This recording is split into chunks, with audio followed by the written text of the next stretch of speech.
In today's video, I'm going to teach you how to make an interactive door. So it says press E to open, like this in Roblox Studio. So you go up to it, it asks you to press E, and it works and opens and closes like that. I'm going to teach you how to make this. Now, before I start the video, I want to say make sure that you watch the whole video, because if you don't, you might miss a step, and that will be annoying for you because you'll have to keep watching the video over and over again until you get it. So watch the whole video the whole way through and pay close attention. So first of all, what we want to do here is we're going to need to create our door. So we want to go into where it says home here and go to part, and if we just click part here, it's going to bring us a part like this. So this is what we're going to make the door from. First thing we want to do is scale it. Now you have to look at the sort of size of someone in Roblox and make it the right size so that someone can actually get through this door, but it's not like too big. So I'm gonna make it about this. So this is actually a very big door, but I think that's still a pretty good size, even though it's quite big. So I'm just gonna make it a tiny bit smaller, and I think that's a pretty nice sized door. So cool, we've now got our door. From here, what we can do is we can customize it to make it look good. So I'm going to click on this and I'm going to go down here to color. I can change the color. Let's put we can change it to like a brown color. We can change the materials. So I might want to have it as like wood, or you can have it as sand, wood planks. So that looks pretty good for a door. I'll leave that as the texture. And obviously you can change the color here to like whatever you like. So maybe we'll have it like this. Nice. Now the next thing we want to do from here is we want to click on this and we want to duplicate this. So right click and duplicate. Now from here you want to press up here to the move tool and you want to move it to the edge of the door. Now make sure it's touching it, but on the edge of it like that. Now we want to scale it down so it's like this here on the edge of the door like that. From here we want to make it a contrasting color, so it doesn't have to be, but I think it looks better if it is. So I'm just going to put white, and let's just put wood for this. So there we go. Make it so it contrasts. It's just the best thing you can do. So this is our actual door made and ready.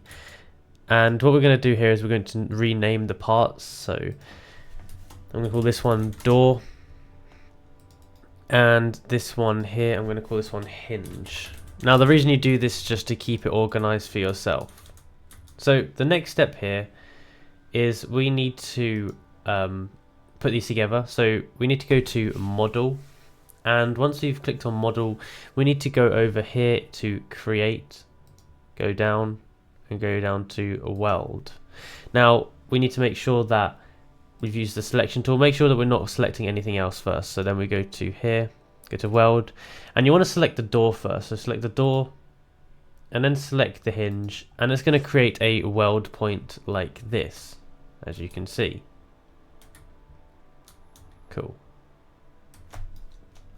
So the next thing we want to add here is click on the door, add here, and we want to add a proximity prompt. This is basically, it's going to ask you to press E when you get no close to it. Now you can actually change this to a different keyboard button, and you can change it to what it says. So if you want it to be like a different key, you can change that. You can change the distance.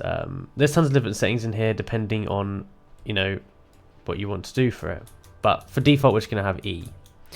So the next thing you want to do here is we're gonna group them. But before we group them, we're going to have to weld. We're going to have to anchor the hinge to the floor. So what we want to do is we want to click on the hinge, and we want to come over here to home and go to anchor.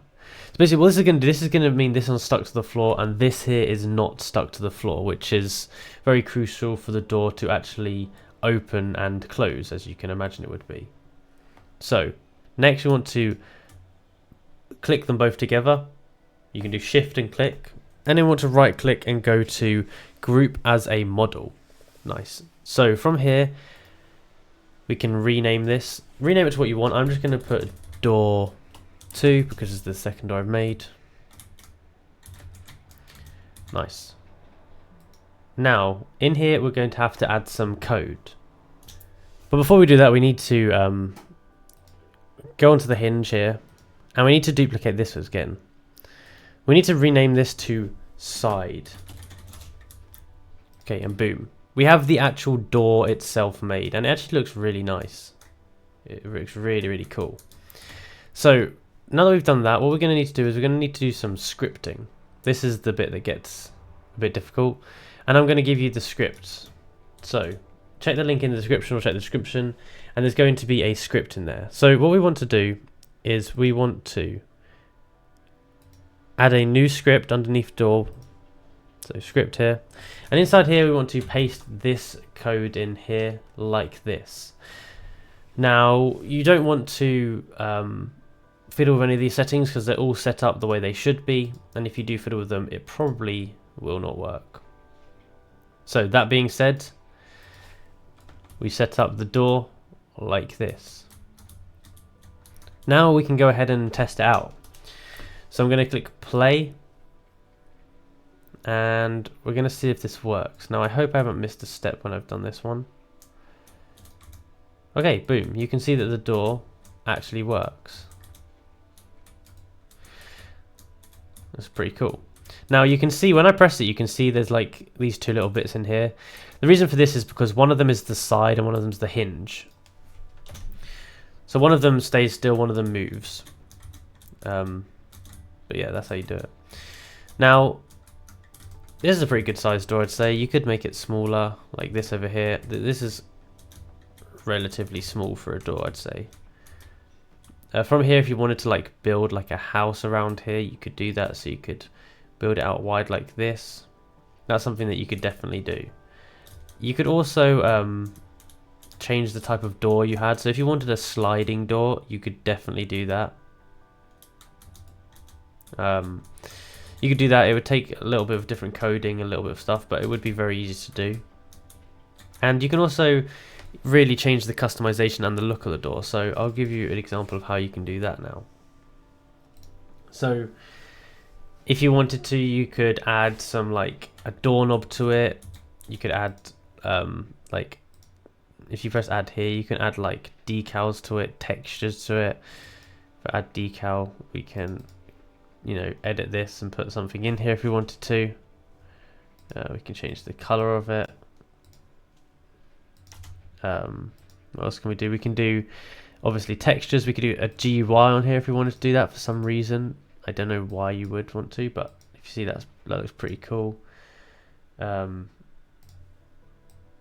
Oops, I've clicked the whole door. Yeah, you could add like this here. If we change this to 1,0,1,0, that would be the whole door.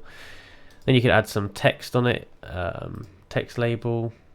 So it could be like, you could write like hello on something on it. Change the font of it, scale it up like that. But as you can see, there's like a ton of stuff you can do. Now I can even like resize the door and stuff like that. I think it's important to have it connected to the floor. Let me just check. So you see this is floating off the floor. It might still work, to be honest. Yeah, it still works, but it obviously will look a lot better if it's just connected to the floor. You can see that the label up on the door also works like that. But that's how you do it. So if you enjoyed the video and found it useful, be sure to like, subscribe and comment down below that it helped. Thank you for watching.